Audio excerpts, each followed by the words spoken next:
Hi good morning all. Save ആപ്പിലൂടെ mobile recharge ചെയ്യുന്ന video ആണ് ഞാൻ കാണിക്കുന്നത്. അപ്പോൾ എല്ലാവരും ഇത് കൃത്യമായിട്ട് നോക്കിയിട്ട് ഇനി മുതൽ സേവ് ആപ്പിലൂടെ റീചാർജ് ചെയ്യുക. ഇപ്പം നമുക്കറിയാം, സേവ് ആപ്പിൽ മൊബൈൽ റീചാർജ് ഓപ്പൺ ചെയ്യാം. ഏത് നമ്പറാണോ റീചാർജ് ചെയ്യേണ്ടത് അത് നമുക്കിവിടെ സെലക്ട് ചെയ്ത് കൊടുക്കാം.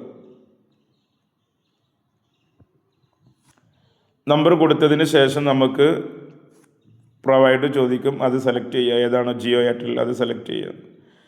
അതിനുശേഷം നമ്മൾ ഏത് പാക്കേജാണോ വേണ്ടത് ആ പാക്കേജ് സെലക്ട് ചെയ്യുക.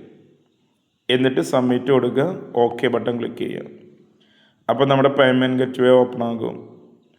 ഇവിടെ നമ്മൾ UPI സെലക്ട് ചെയ്യുക. UPI സെലക്ട് ചെയ്തിട്ട് ഗൂഗിൾ പേ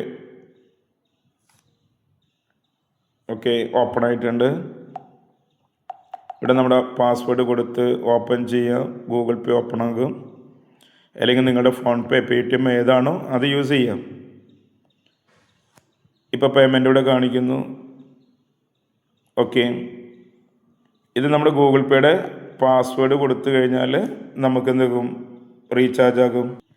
ഇപ്പോൾ ഞാൻ ഗൂഗിൾ പേയുടെ പാസ്വേഡ് കൊടുത്തു, പേ ചെയ്തു. ഇപ്പോൾ പേയ്മെൻറ്റ് അക്കൗണ്ടിൽ നിന്ന് പോയിട്ടുണ്ട്.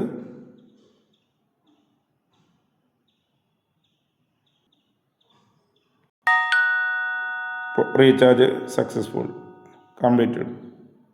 അപ്പോൾ വളരെ സിമ്പിളായിട്ട് നമുക്ക് റീചാർജ് ചെയ്യാൻ പറ്റും. അപ്പോൾ എല്ലാവരും ഇനി മുതൽ സേവ് ആപ്പിലൂടെ റീചാർജ് ചെയ്യുക. Okay, thank you.